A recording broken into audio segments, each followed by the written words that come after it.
Hey folks, how you doing? Sorry if I'm a bit sniffly. I don't know why I'm sniffly all of a sudden. Hopefully you're seeing this okay. Let me just check. I'm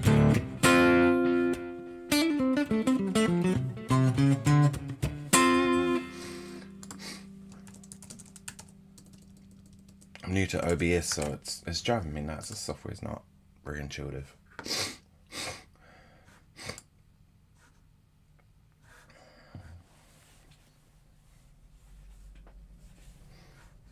Seems to be working. Let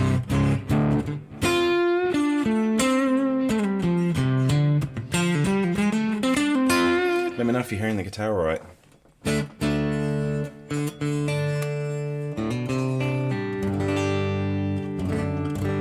Just put some new strings on the telly. Trying something out. These are String Joy, which I had a set of strings I haven't used before.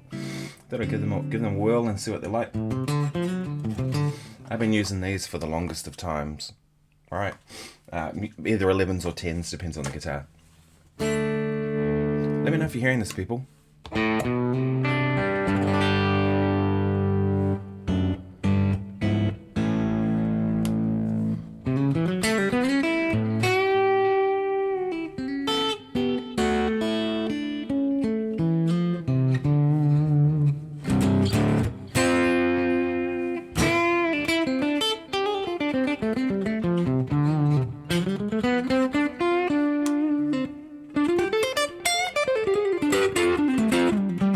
Coming through okay? Excuse the sniffliness. I don't know why. All of a sudden I've just gotten sniffly.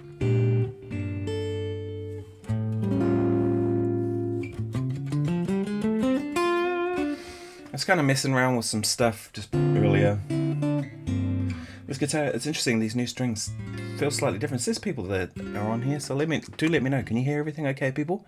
I've tried something different. What I noticed last week was the audio sounded fine, but for some reason the voice was panned to one side and the guitar was panned to the other. You don't notice it when you're hearing it back in black. Oh, that would be is it?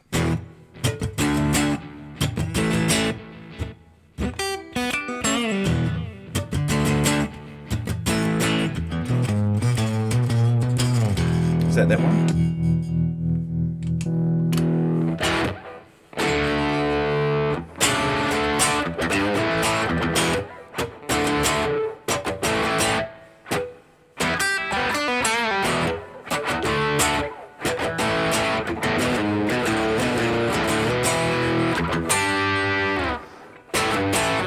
The other one of AC/DCs, I know.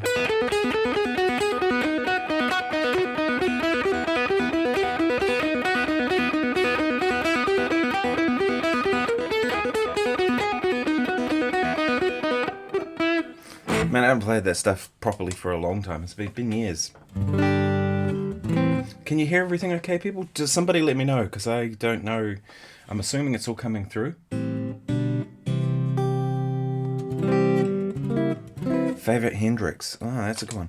Okay, yeah, probably my favorite Hendrix tune of all would be Wind Cries Mary. I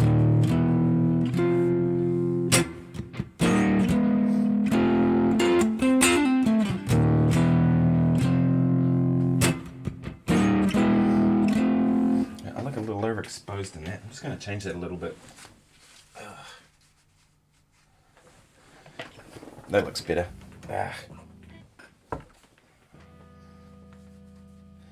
Gotta hate these things.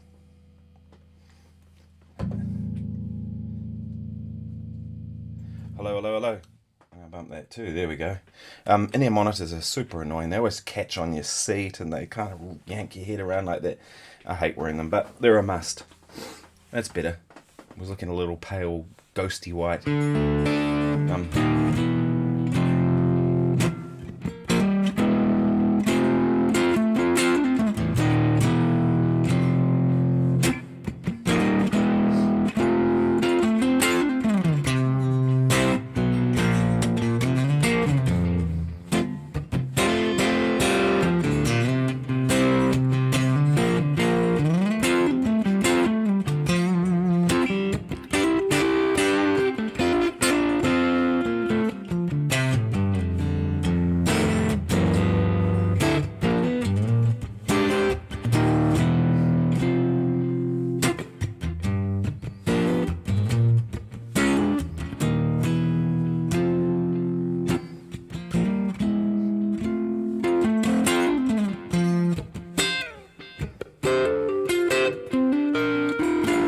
it is.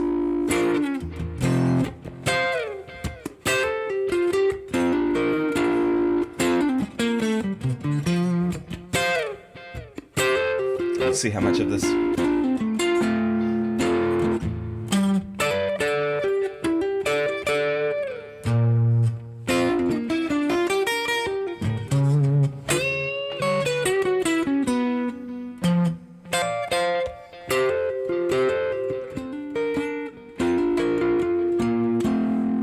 Such a good solo. Hendrix is so the man. The other one of his I've always really liked was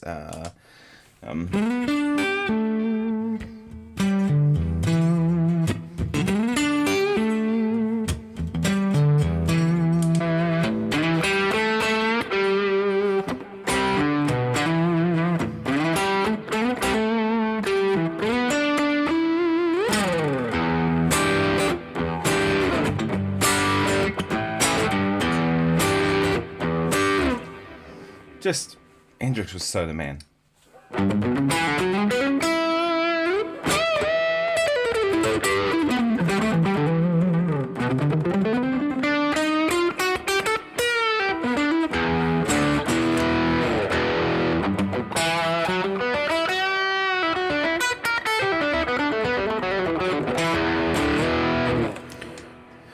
Hey man, how you doing? Yeah, we can discuss anything you want with music, actually. If you want to talk about gear or questions, go for it. Whenever I play that, I always want to play that Bryan Adams song.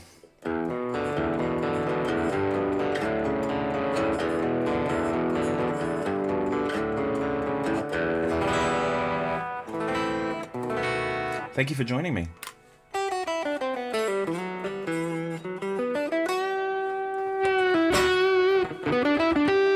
Yeah, it's interesting. These are new strings. They're different. I wonder if I've got a set here that I can show you. Yeah, I do. The String Joys, which I haven't tried before. I've been using Elixirs for the longest time. I kind of been thinking about changing it up. This has kind of been on my mind for a while, and I've tried a few different options. So these are String Joys, which I'm trying now. These are 10 to 48s. I think I'd prefer 10 to 46. I think that's more what I'm used to. They're a coated string, so I'm only ever going to use coated strings again now. It's like, I don't want to go back to regular strings because regular strings are just too grippy. And they don't last. And I have better things to do than change strings. I just hate changing strings. But I found that these do have a little bit of grip, but they're not kind of like normal strings in terms of that. You still have a bit of, and especially on the top strings. But so far, I think they're really good.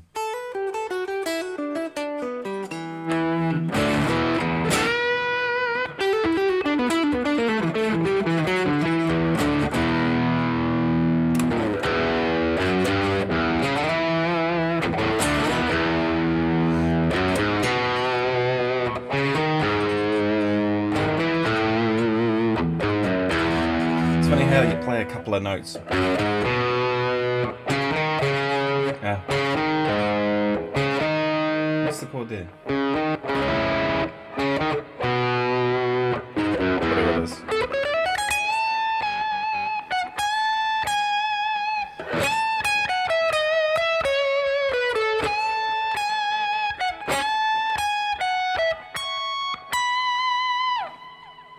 And I'm never going to get the next note. I actually thought the other day, and I wondered if a good way to get that high D sharp and E might be to play it down an octave and use a whammy pedal to kind of kick it up.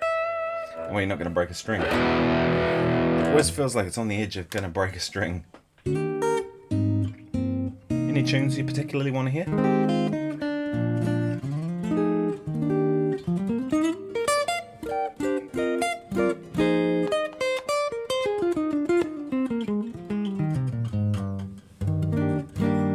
Anything you want to know?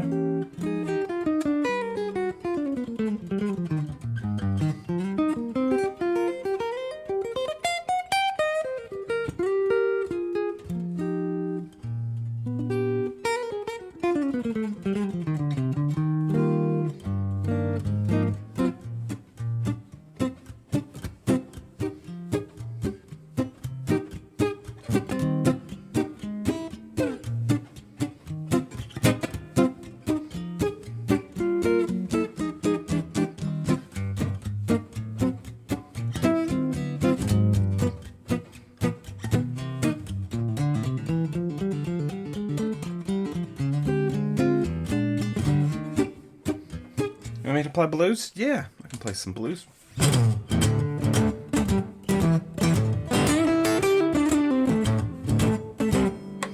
Let's get it right. Let's get the sound right.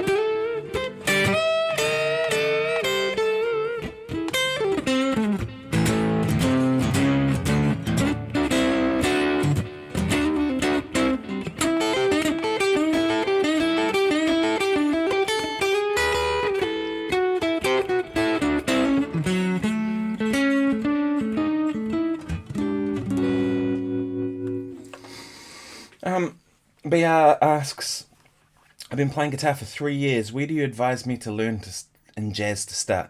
Okay, the best thing you can do to start playing jazz, I think, is start by learning some tunes, right? This is like an underrated thing, right? If you want to play the music, you've got to know some of the music, right? So often people start with scales and arpeggios and licks and lines and all this kind of stuff. Just set about learning 10 jazz tunes.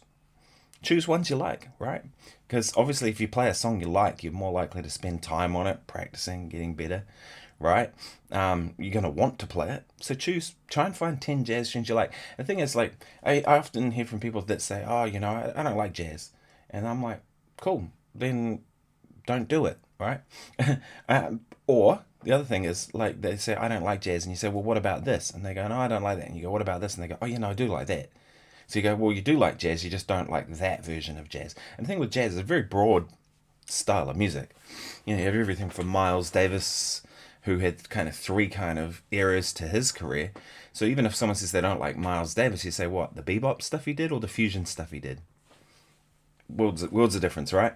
But I think most people can find something in the jazz world that they like. Be that bluesy jazz stuff, funky kind of jazz stuff, bebop, swing, whatever, you know. So set about learning some tunes, you know. A couple of suggestions might be things like learn some blues melodies, jazz blues melodies. So things like Tenor Madness, those sort of songs. But also things like Autumn Leaves, really good place to start. Blue Bossa, you know, simple kind of songs, but challenges in themselves. GoPack says, do you also work on your own guitars? I do a little bit. Like I can do pickup swaps. I can do, I change the strings, obviously. I do fret polishing myself because I do that a couple times a year, probably twice a year on guitars. So I'll do basic stuff. I can solder. I can do basic kind of stuff, but I prefer to kind of take that stuff to a tech because the thing is, like, even setting the intonation, I can kind of adjust it as need be, but it's going to frustrate me. I'm going to sit there for hours trying to get it right, and it's annoying. And I'll take it to a tech, and they'll just put it on the bench, and they'll do it in like 5 or 10 minutes, and the whole guitar is like perfect. I always find with any new guitar, it's always a good idea to go and get it set up right from the beginning by a tech. Like straight away, take it, the day you walk out the shop, take it to someone good tech and get them to, even something like that, they're getting the nut height right. You know, if you hold the 3rd fret, and you should be able to push down on the string. This one's actually might even be a bit low now. There's a little bit of movement. But you should be able to hold the 3rd fret just lightly and press down on the string and just see the smallest bit of movement, right? Some nuts, it's like it's sitting real high because the manufacturers often don't cut it very well because they just want it to be, you know, it's got to go out and be able to adjust to different climates and whatever. But once you've got it, and so I find that's a big part of it, you know. So I you know, take it to a good tech. The nut is like a big part of it. Tuning issues with guitars are almost always to do with the nut. Almost always. I'd say 99% of the time. So, you know, get the nut done, get any rough frets sorted, anything like that might be on any guitar. Even high-end guitars can have this, low-end guitars, whatever. And get it playing how you want with your gauge of strings and your brand of strings and what you're used to. And then the thing is, like, it's going to settle in a little bit, you know, so maybe 6 months, a year later, get it done again. And after it's been done a couple of times, I find it generally they just stay there. This hasn't been set up in years and it hasn't really moved. Even with new strings on it, it's moved a little since I did these, and that's probably because these are 10 to 48 as opposed to 10 to 46, which I normally use. Apparently Stringjoy do custom sets, so if you want a 10 to 46, they can just do that. I think that's awesome.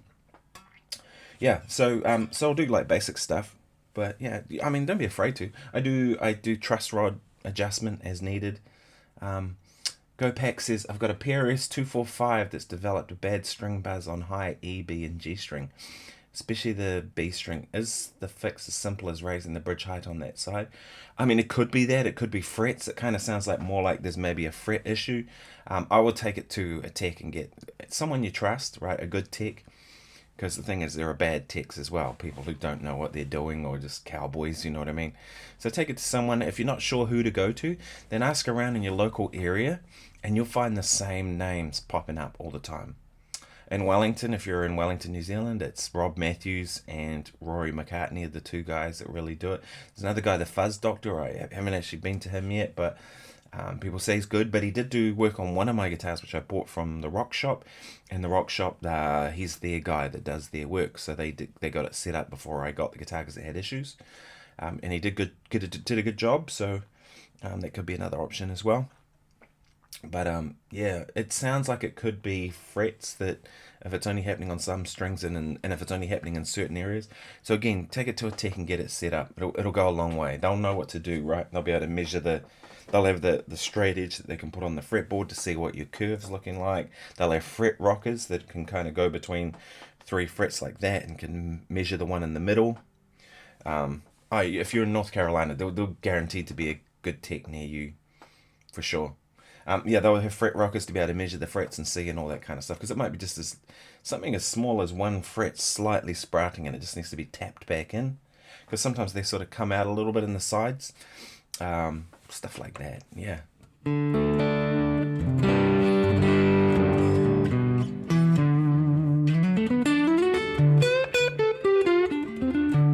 Oh, great. Yeah, give it a go. BR says, you're a great vision of jazz. I'm going to try it. Thank you very much. Yeah, go for it, man. The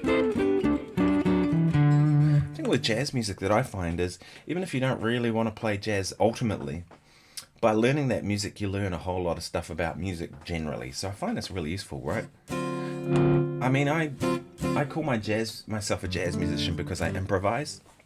That's what I do. But I don't think I really play jazz most of the time. Right, like a lot of my gigs are kind of more blues and funk and fusion related. And when I say fusion, I mean like, you know, that's got jazz elements in it, and I still consider that kind of jazz because of the improvised part of it. You know what I mean? But it's not jazz per se.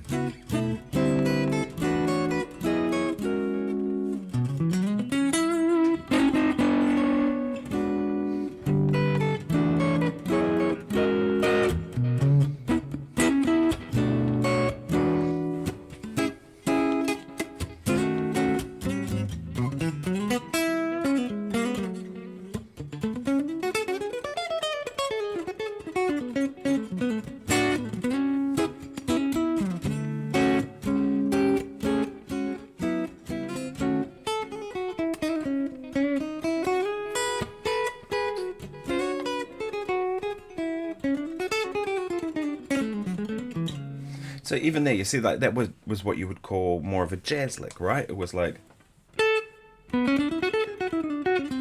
whatever I played. All right, that kind of phrase is somewhat like a jazz lick, but I'm playing it over the changes to Sunny, or actually I started as Red Clay, but the solo section to Red Clay is actually the same changes as Sunny. So it's sort of, you know what I mean? I'm not playing jazz, but I'm kind of playing jazz, if you will.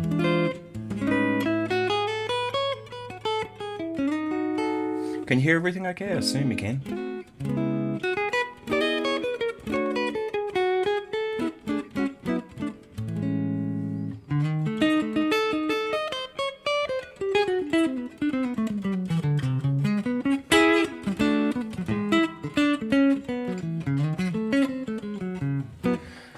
That's one of the things with all of the great musicians I've ever met, you know, you just know they know the music, right? They've spent a lot of time studying the style of music they want to play.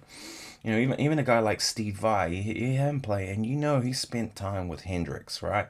And you know he spent time with like Zappa, obviously. I mean, he even played with Zappa, but he also, you know, clearly has studied that music.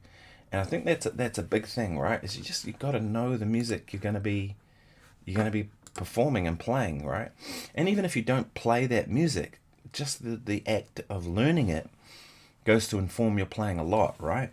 So I find that that's one of the big things, is just learn. I think it was Paul Gilbert said that you know, back in the day, he said this, that if you, whatever your favorite album is, if you learn every single note on that album, every note, beginning to end of the whole album, he said by the end of that you'll be a really good player. I thought that was interesting. It's right. Think about it. And I actually did that with 2 albums back in the day when I was a teenager. Learned every single note, not just guitar. And they weren't jazz albums. Anyone want to take a guess at what they might have been?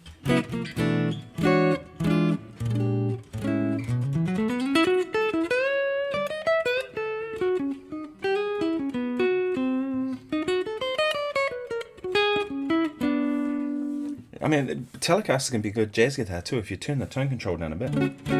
Take this and just...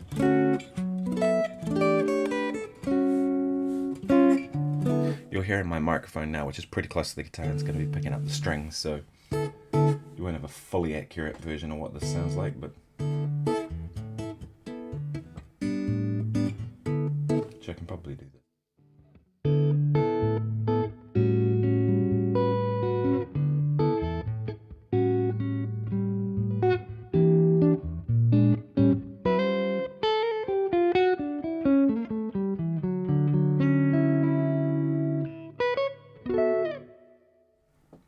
So you can hear there that the you know, Telecaster does a good jazz guitar tone. You know, I think you can pretty much do anything on a Telecaster.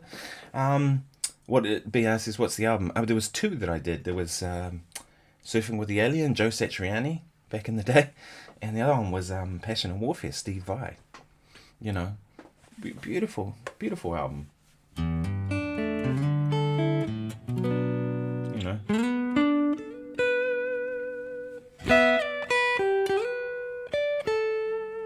You know, just stunning writing, you know. Oh, great. That's the thing with Steve Vai too. Like, you know, a lot of people know him for the guitar kind of antics and all that stuff, but for me, it's like the thing that makes Steve Vai great is the compositions.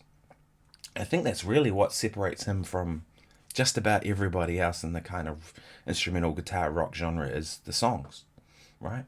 Those songs are brilliant, you know, and they were even like right from the beginning. Things like Flexible, you know.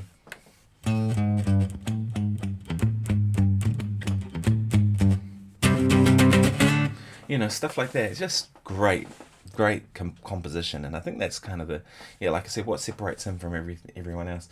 But yeah, Joe Satriani too, that album Surfing with the Alien, you know.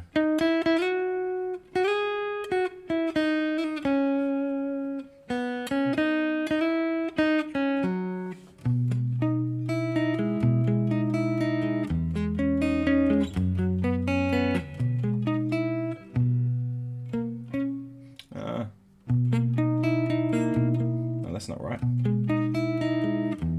Whatever it is.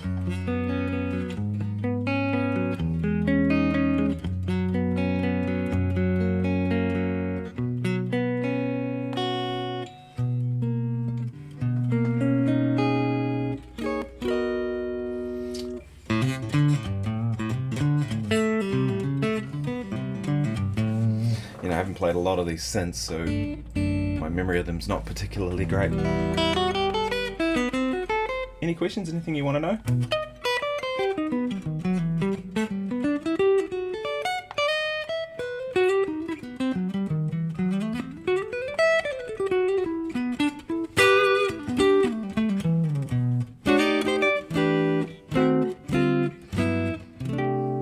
Yeah, there's just something about a Telecaster. This guitar does feel different though with these strings. It's a little more grippy. It's funny how you get so used to the feel of a set of strings. One thing I did notice about these strings straight away though is really loud. They do sound really good.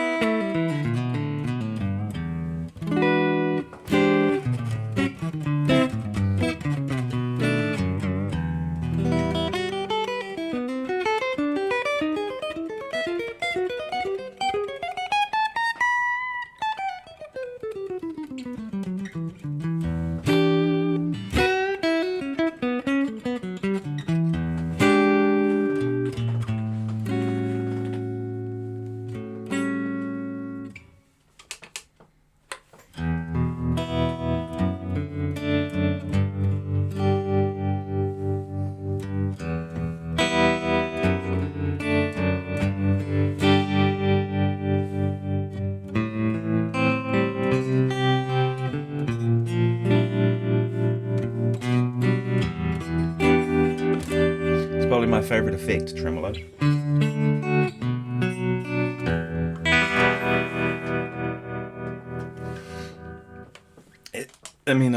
Reverb's probably my favourite effect, the one that I can't play or hate playing without. But then I don't consider reverb an effect, right? I just consider it part of what an amp does.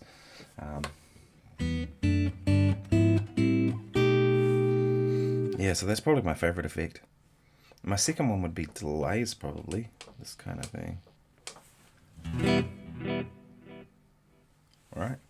It's kind of cool. Let's see if I can pull that tempo a little better. Here we go.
Yeah, I'd say delay is probably my second favourite sound, favourite effect after tremolo. Because I can actually play without delay, obviously. But most of the time I like to have a delay like that. Right? You just hear the fourth repeat. What happens with a delay like that is it kind of doesn't even really sound like delay, I don't think. So you can't even hear it right now. Even when I stop, you don't hear it. But if I go... But that sort of sound, what it does is it makes your guitar kind of jump out of the mix a little more, I find. Reverb does the opposite. Reverb makes your guitar sit in a mix more, which is partly why I like it. It also kind of fills gaps. And I find with reverb, if I have reverb, I don't want to play all those gaps all the time. I'll let the reverb just sort of play the gaps, When I don't have reverb, if it's like bone dry, I end up just playing a lot more notes, right? Which for a funk setting can be really good. But what delay does is you hear it kind of catching that note. And when it does that, it kind of makes it jump forward a little bit, I find.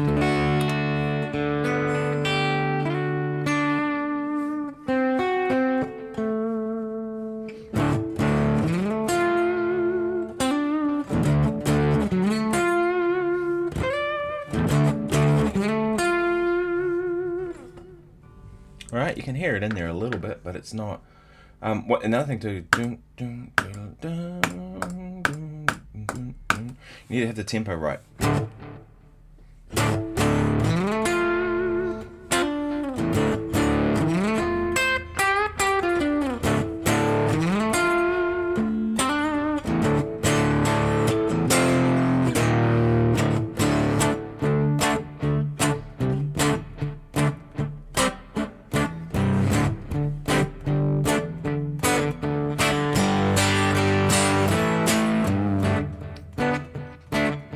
You can hear that what the delay is doing because of the tempo being the right tempo.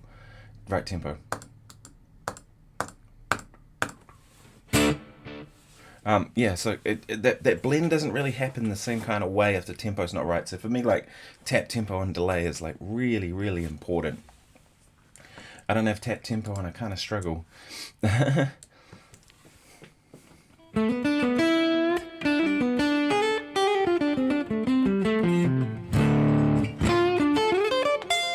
Any questions?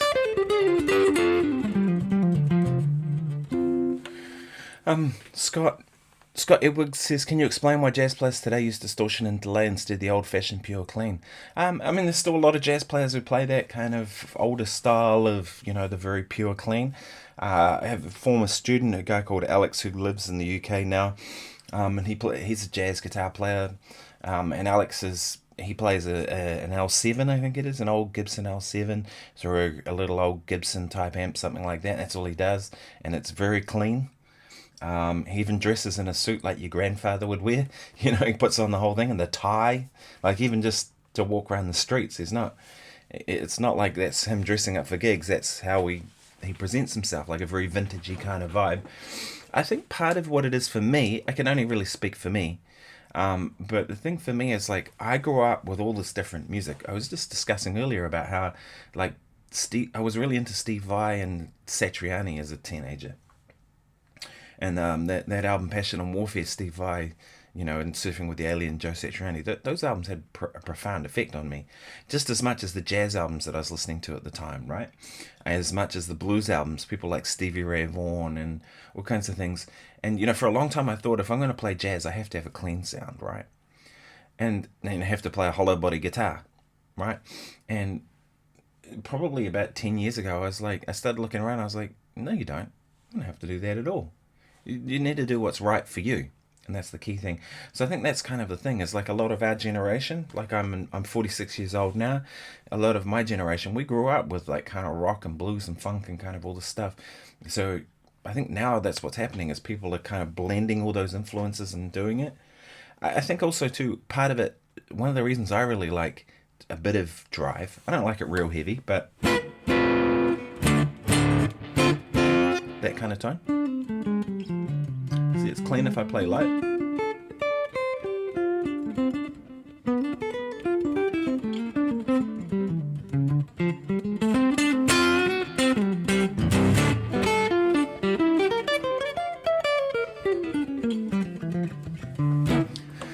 So it's clean if I play light, but it distorts if I play louder. To me, it's very expressive as a tone, because when I dig in, you get that breakup, right? And the tone, like so that's kind of why I do it. I like it. I think it's more expressive personally, but it depends on the gig. If I'm playing a gig where it's like I need to be playing, more traditional jazz, then I play clean and I turn the delay off and I just have a bit of verb and I just do that, and that's the gig. Because you got to do what's appropriate or you lose the gig, right? But if it's anything where I can do my thing, like my approach to it, then I want a bit of drive on it, and I want a bit of delay. I mean, the thing with delay for me too is, again, it adds to that expressiveness.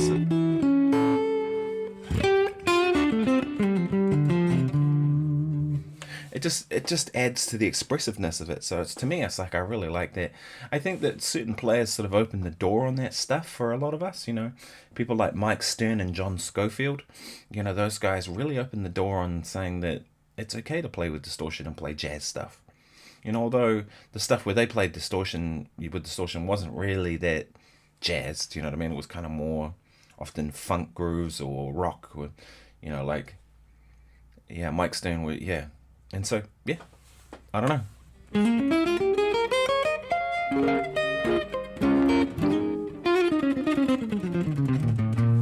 I remember a friend saying to me once that he said, I took my guitar to a gig and we were playing at his cafe. He owned a cafe for a little while. We were playing at his cafe, and we only did the gig because he's a friend, right? It wasn't worth doing it otherwise. It wasn't worth it for the money, and it wasn't worth it for they didn't really get big audiences. It was really small little cafe, but he's a buddy, so it was like, yeah, I'll come and play. Yeah, but he was like, he sat in on a tune one night and he says, "Where's your flat ones?" I said, "I don't use them. I don't use flat ones." And this was even on a jazz guitar. And he was like, "But that's the sound of jazz." And I was like, "Is it?" I thought that was interesting. Pat Metheny doesn't use flat ones anymore, I don't believe. I think he's on round ones now. Bruce Foreman uses round ones as far as I know, or at least he was last I saw. Scott says, "Is it easier to get a consistent live sound with drive rather than clean?" I'd say it's not. I'd say it's easier to get a consistent live sound with clean. Because a lot of engineers struggle with the complexity that happens with a drive tone. The first thing that most sound engineers will do when you've got like a really dynamic kind of sound, like I was playing with that very, where it's driving if you hit it hard, and that is they're going to slap a compressor on your sound. Right, that's just, you got no control over that. That kind of stuff used to really bug me. I was thinking the audience isn't hearing what I'm presenting to them in the way I want to present it to them. But I've got no control over that. Even if I'm using a modeler and I'm going direct to the front of house, so I take the microphones out of the equation for them and the preamp, they'll still put a compressor on it. They'll still EQ it. They'll do whatever they want, and that's their job to do. So, but I would say a clean sound is probably easier for them to deal with. But in saying that, I like to vary things a lot. Even when I play like with a drive tone like that, turn your volume down.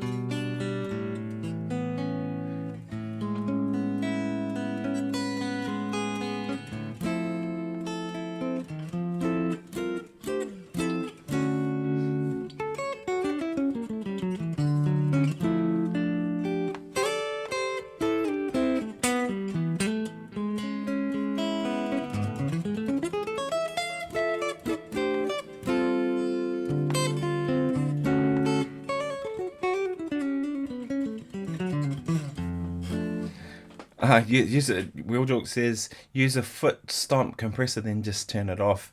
Yeah. It's an interesting thing though. I don't use compression, but I have used compressors, and then I've still found the sound guy, I will just add more compression. I remember one gig I said to the sound guy, I was like, I've already set up a low cut and a high cut. I set up a low cut at 80 hertz and a high cut at 8K. And I said, I've done it all in the Fractal for you, so just make life easier. He said, "Oh, can you turn that off?" He goes, "I probably, just give me the full frequencies." And I said, "Oh, but it's already dialed in and it's set how I'd normally do it." And then I went and stood behind the desk and watched him, and he pulled up the EQ, and I could see it like have a cut off at about 100 hertz anyway. So not only had I already done the low cut, he had done one anyway as well, because they just want control, right? And probably because they can.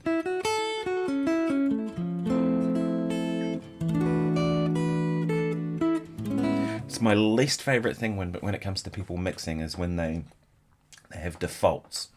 They go, "Oh, with the guitar, I'm just going to wind off all the bottom end to sort of make room for the bass guitar," and stupid shit like that. It's just like their default thing that they do. They don't listen to the player. They don't, like, in terms of what they sound like. They just like put their default EQ on, and they go, "Oh well, my meter's reading -6. That's where I'm going to set the level," instead of using their ears. Do you know what I mean? That this default mixing that they probably learnt at mixing school or wherever the hell they went, and they all their teacher does it too, and so their teacher taught them how to do that stupid shit. And then you just it's this cycle of just dumbness that happens. Instead of like the really good sound engineers I've met, just use their ears, right? And they know the technical stuff, but they don't let the technical stuff inform the sound, right? And so I find that's the thing. So, but I don't use compressors. I don't use them at all. I want maximum dynamics from my playing. I like sounds that have a bit of natural compression.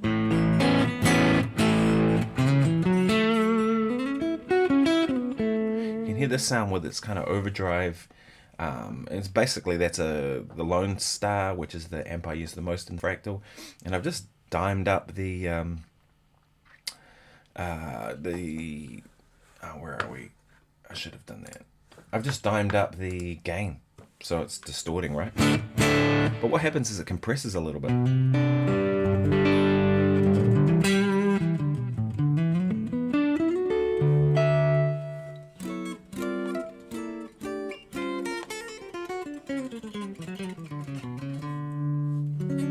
Yeah, so I don't use compression. It's sort of, to me, I'd rather just have it be open and sound like it's going to sound, right? Yeah. Oh, the other thing too is the best compressor you can get is this here, right?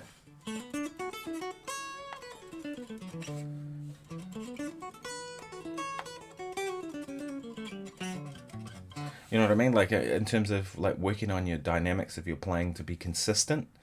I remember playing with a drummer one time, and I noticed that every time he hit the snare drum, it was the same volume and sound, which is something that not a lot of people do, right? When they hit the snare, it's like one might be louder than the next slightly. You know, he was super consistent and really concerned about getting not only playing the part right, but getting all of the snare hits exactly the same volume and intensity and placement and tone, which makes a huge difference to how the drum part felt and sounded. You know, and there's no compressor there. It's just that's the way he plays, right? And that's practice, and I do the same. So for me, it's like I'd rather work on getting evenness with my picking than use a compressor to try and do the same. Scott asked, for a jazz gig, would you make your reach? What would make you reach for your Tele or your JSM 100?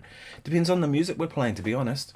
And also too, sometimes it's just in what inspiration I'm feeling, right? I've been really playing that Paul Reed Smith over there, the 3 P90 guitar. I've been playing that a lot lately. I've been trying to use that kind of as my main guitar, so to speak. And I've thought about this a lot. Like, most of my favorite players, they all play one guitar. They don't kind of swap around and do different things. You know, session guys do. But even then, they still kind of have, like, if you think about Michael Landau, it was kind of that, it's a Strat, right? That's kind of what he does. If you think about Dan Huff, it's that 80s Strat, you know, that's sort of with the million switches and all the different things like that, right? Most session guys, they have a thing that they do. Guthrie Trap, you know, Telecaster, right? Yeah, so even like studio guys might have a bunch of different tools, but they still have one thing that they lean towards. And I think that for me, that's really important. And so that Paul Reed Smith, the custom 22 over there with 3 P90s. In fact, why don't I grab it?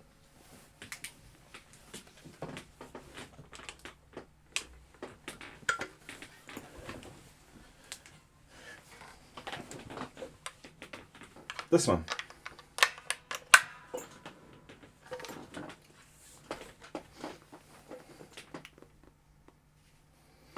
Here I am talking about it, and I thought, why don't I just grab it and then I can show you.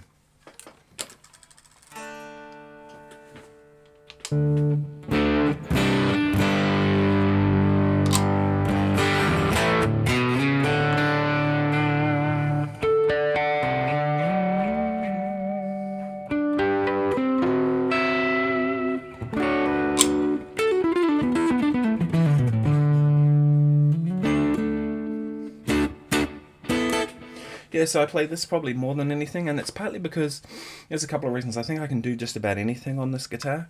To me, it's like a fat Strat kind of tone. But I've talked about it before. I have a treble bleed on here, and so I find if the volume's up full, I'll go to a clean tone. Right? Like, that's a pretty good jazz guitar tone, even with the tone control back a bit.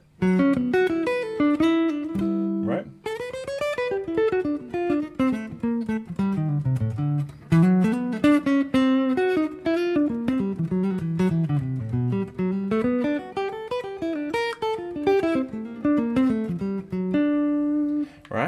But if I turn the volume down a little bit,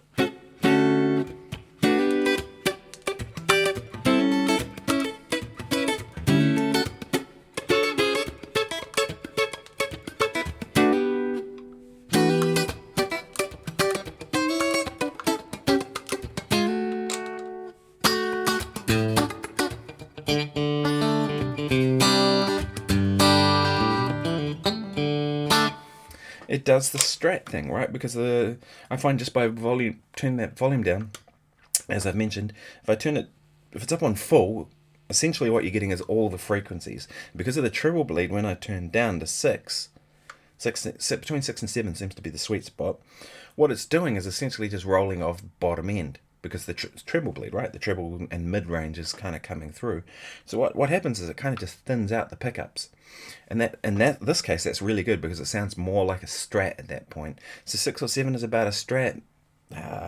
Full is like P90, fatter kind of tone, and I can pretty much do most things on this. So I've kind of been reaching for this guitar more than anything. The JSM I like because it's sort of a, to me that's kind of a hybrid. I look at that guitar as being, it's not really a jazz guitar, right? But kind of is. Yeah, exactly. Will Joke says it's like a Strat but warm and less ice pick. Yeah, totally. And the different scale length too. This is 25-inch scale length, which is my favorite. I find the Strat scale length kind of gets harder to bend in this position, but nice to play up here. And I find the Gibson thing like to be really nice to play down here, but too bunched up here for me.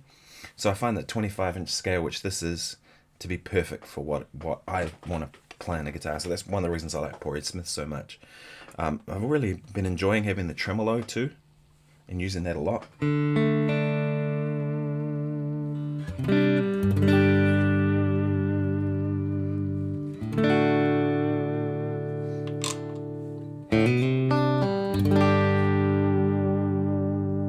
So I mean, just a little bit of wobble on chords is really nice, you know what I mean? So yeah, so that's kind of that. So I'd probably grab the JSM if I wanted to do kind of more a jazz guitar tone, or like even like that's quite a good blues guitar. I'd probably play that for a blues gig. The Tele is when I want to, this is like probably my favorite actual single coil guitar I have. So I had a gig where I thought that's the kind of thing. Depends on the gig, right? So the last kind of big gig I did, I've had a couple of other gigs, but the last big gig I did was I played the Opera in the Park in Nelson. Just, there was about 7,000 or 8,000 people, we were told.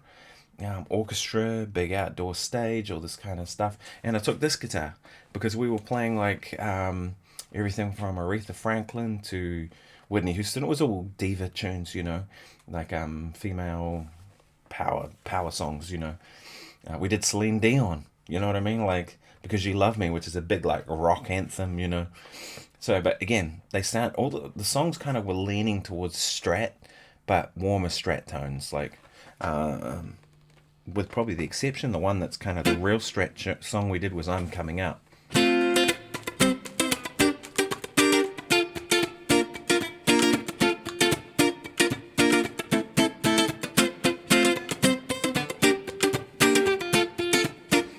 That thing, do you know what I mean? And, so like I said, I can turn the volume to 6, and then there's your kind of Nile Rodgers-esque sound.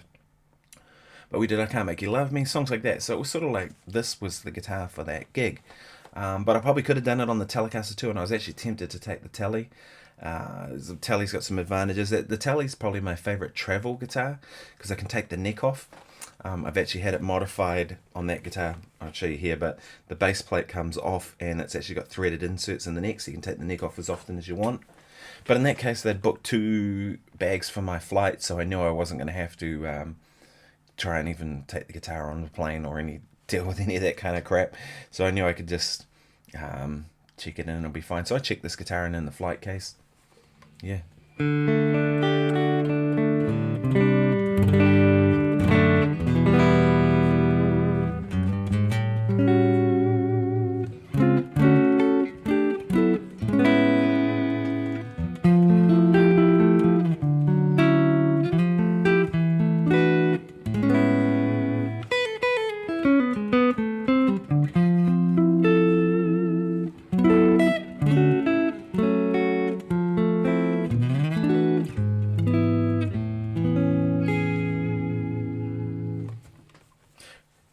One thing with P90s that's a real pain is you do get hum. And if you're hearing that right now, I can hear it in mine. But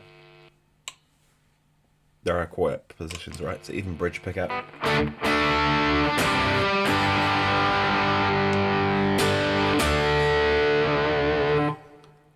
quiet in the next position, right? And if I need neck pickup and it's buzzing, I'll just go to it. Doesn't sound exactly the same in those quiet positions, but it's enough, you know. So that's a consideration too, is like what sort of stage I'm going to do, and is it going to be noisy? When it comes to theatre shows, I probably have a problem with this guitar because they're invariably always noisy. Every theatre show gig I've done, the noise is a real problem. So, you know, to the point where I've given up on playing single coil guitars on some shows. And partly what it is because there's so much, when it comes to theatre shows, there's so much going on the stage, right? You have lighting rigs, patch bays, monitors that are all plugged into stuff, and you know, they try and isolate the sound for the band, but it's never really right. I guess it's probably an impossibility with those old buildings too, that they, you know, all the wiring probably all goes back to the same source anyway, even if you run it off its own outlet. So I find that, you know, single coil noise can be a real problem on a theatre show. So then I probably wouldn't take a P90 guitar like this to something like that, because these are shocking, right, for noise, because they're such a wide coil, right? It's like it's a single coil, but it's as big as it gets, or except for maybe a Jazzmaster. I think those are single coils as well. So yeah, but in that case, my Tele has a noiseless single coil in the neck position, which is a Damasio area, which actually I really like that pickup, and so it I probably just then I could play that if I needed that sound. Do you know what I mean? Yeah. Anyway, I hope that answers your question.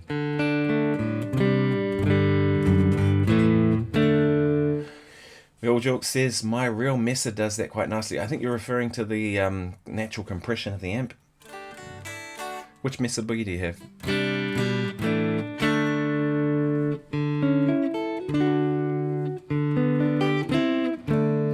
This is a model of a Messer Boogie. One of the best Messer Boogie amps they've ever made. Which is the Lone Star. I really like the Lone Star in person too, not only in the Fractal, but I remember playing one years ago, and the Lone Star they sound great. Oh, you got a triple rectifier. Right. You must be playing rock.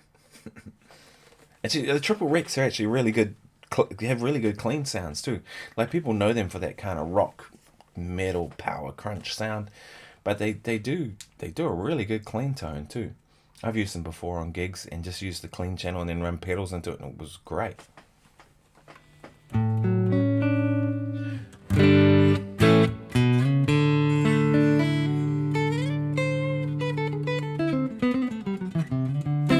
Yeah, I think the Lone Star's one of the best Messer Boogie amps, if not the, it's my favourite Messer Boogie amp. There is the Lone Star Special. I don't think those sound as good. The Special has EL84s, so that's more voxy kind of power stage. And I'm not a big fan of EL84s. I don't like them. I know people love them, each to their own. I find EL84s amps tend to lack bottom end. They tend to be very mid-focused and like kind of, they don't have that warmth of the Fender amp that I like, you know what I mean? So the Lone Star Special, I think, tonally doesn't work for me. But the Lone Star, the regular one with 6L6s, basically it sounds like a Fender amp, right? I've never got along with Vox amps. I think they can sound good. I think the thing with the Vox is you got to turn it up and crank it hard. And I think that's when the bottom end comes back, because it's like it's pushing something.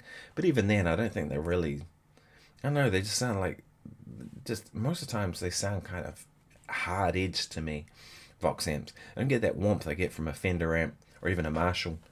So I much prefer Marshalls to Vox for sure. But each to their own. I know people love Vox amps.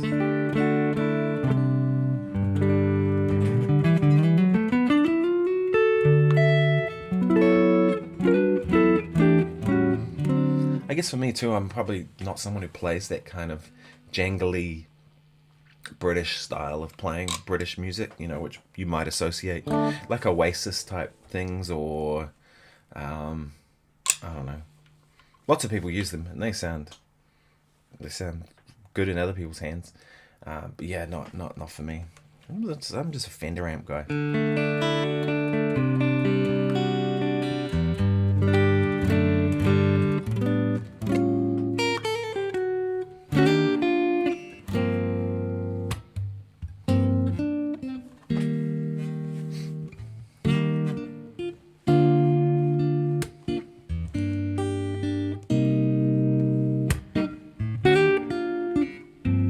The other thing too, I meant to say too, with the noise issue that you have with P90s, right? They're really noisy.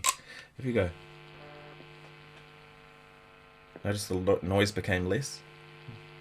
Pointed at the computer monitor. Turn it away from the computer monitor. And there's always a point where it's, on any single coil guitar, where it's less.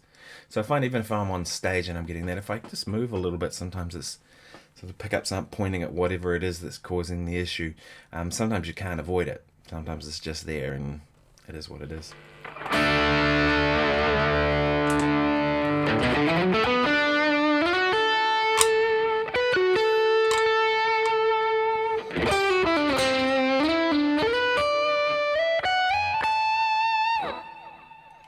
So there I'm in that bass position. Quiet.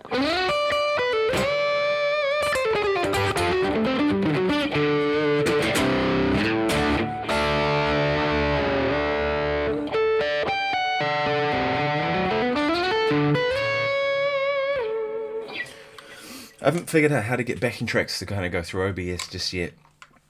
I tried it before, and for some reason I don't know if I have enough channel set up right. I usually run my iPad through channel 9 on my mixer, and I suspect it only picks up channel 1 and 2. OBS hasn't been working very good for me. I haven't found the software great. Like I hit the properties thing and nothing happens. When I close the program, it crashes pretty much every time, and then you open it again and it says, do you want to run in normal mode or safe mode? Just kind of dumb. I don't know why it does that every time. It's like, yeah. But I gotta say, it's better than the YouTube app or some of the other ones that I was using on my phone or whatever, you know. So, any quick questions, people? Otherwise, I'm gonna have to go in a minute. I usually try to keep these to about an hour. I do appreciate everyone being here and all the support from my channel. I'm really enjoying this kind of new way I'm doing things this year. I enjoyed doing the daily videos last year, but this is different. Someone asked the other day and said, isn't it good that how are you feeling about doing the videos and not having to do daily ones? They said, is it less work? It's actually more work now to do what I do with these videos, because basically a video takes me about 5 or 6 hours to make, sometimes more, depending, you know. Plus there's all the thought that goes into it, right? And so, you know, really, if you add that up, 2 videos per week, that's about 10 to 15 hours of work. When I was doing daily videos, I was not spending more than an hour on them, you know, including, because I didn't really edit that much. I just did basic edits and then put them out, right? And filming was about 10 minutes. So really less than an hour. So 7 days, that's 7 hours. So it was actually less work. The difference is now I do it, you know, twice a week.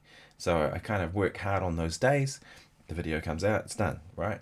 Whereas the daily thing, it was like just the grind of trying to get something. You know, you'd have days where you're really tired, but you still have to keep up with that thing.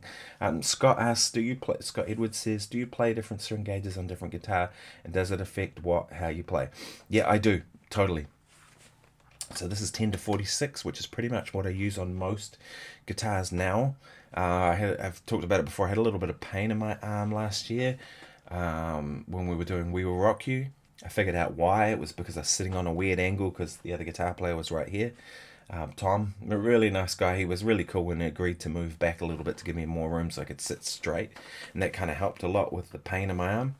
But it kind of freaked me out a little bit because I've never had pain in my arm when it comes to playing. And so that's when I went down to 10 to 46. I thought, no, I just need to, at this point, just look after my hands. And, you know, I still had the strength to play 11s, but I was like, no, I need to go to 10s to just, you know, I'm 46 now, and I just need to look after my hands a little bit. So it's 10 to 46 on most stuff. The JSM, which is over there, and you can't see it, but that's got 11s on it. I have 11s on my Les Paul, 11 to 49 elixirs. What else have I got around here? Jazz guitars, I'll usually go 11s or 12s even, like with flat wounds. If I'm using those acoustic guitars, either 11s or 12s. Depends.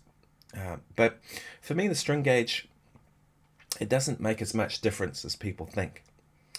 People think, you know, thicker strings, fatter tone. I haven't found that to be the case. I mean, it's slight, and you notice it more. I think you notice it more as a player than what people listening notice, and that's important, right? But to me, it's like the way it feels is kind of what the string gauge is all about. I remember seeing Sko playing, and he had gone from 13s down to 11s. Do you think his tone got thin when he was playing 11s? Sounded exactly the same. I couldn't hear a difference in his tone at all, in anything, right? Now, he probably heard a little slight difference, but he would have felt a difference for sure. But to me, that's what it's all about. Like, the string gauge is like, what does it feel like to play? So, yeah, so 10 to 46 on this seems to work pretty good. I found any guitar that has a tremolo, they tend to work better with lighter gauge strings than heavier gauge strings. If I were to put, when I did have 11s on this, then you probably have to either crank down on the tailpiece, or you have to put another spring in there. You put another spring in there, and all of a sudden the tremolo becomes like much stiffer than it was before. So I find that like heavier gauge strings don't work as well when you have a tremolo guitar. So 10s seem to, 3 springs and a set of 10s seems to be about a nice balance of the tremolo being real smooth. And the other thing too is some guitars don't sound better with heavier strings. They lose their sparkle, and the sparkles kind of could be what makes that guitar sound a certain way. Like this guitar this really suits 10s. It feels like that's where the sweet spot on this guitar. And that's what I'm always looking for. And yeah, it does affect how you play. I think it affects that more than anything else.